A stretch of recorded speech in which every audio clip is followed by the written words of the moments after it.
Hello. Today's devotion is based on John 15, verses 16 through 27. This passage is from the Message.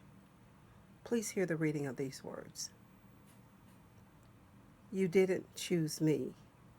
Remember, I chose you and put you in the world to bear fruit that won't spoil. As fruit bearers, whatever you ask the Father in relation to me, He gives you. But remember the root command: love one another.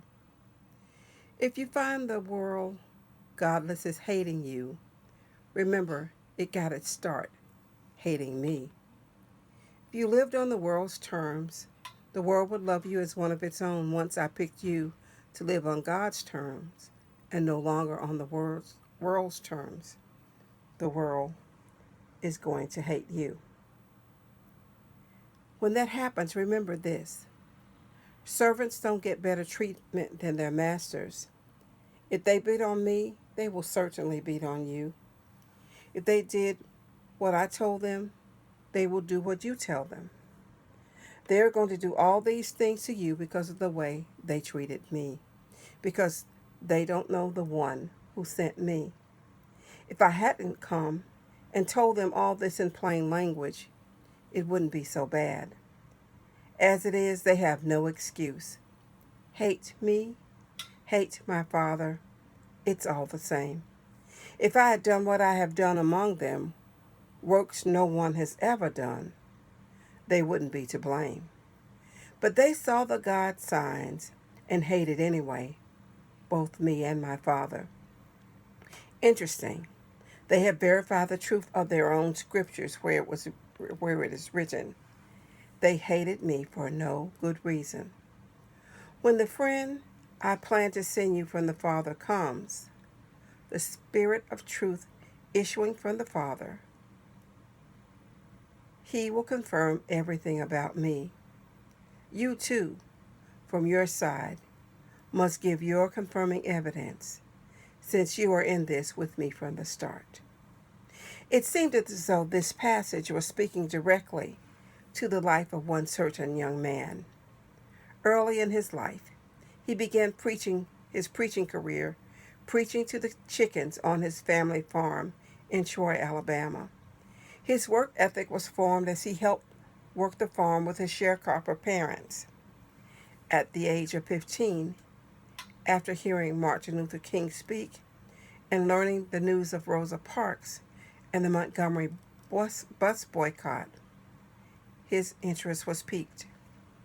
When attending college in 1947, he participated in organized lunch counter sit-ins. It was he who led the nonviolent march from Selma to Montgomery across the Edmund Pettus Bridge on Bloody Sunday as a freedom rider. His face bears a scar from the skull fracture he got when he was injured during this march. He was the youngest person to speak at the March on Washington in 1963 on the Voting Rights Act.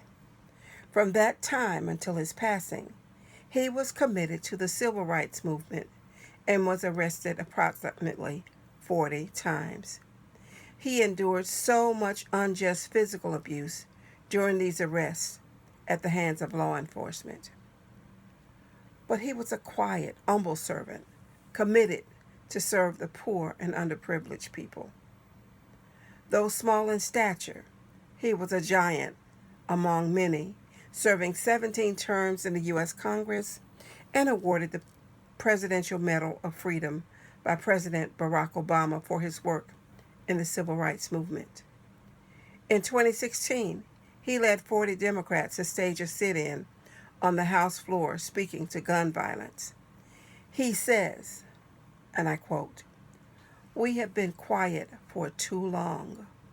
There comes a time when you have to make a little noise. You have to move your feet. This is the time."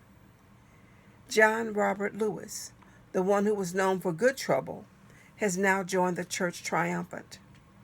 Though he began among the least of these, he arose from the ground up to the best of these.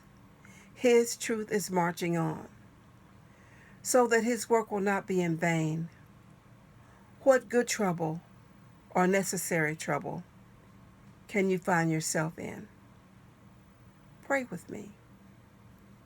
Lord, help us to find good trouble, make a little noise, and plant our feet on higher ground. Amen.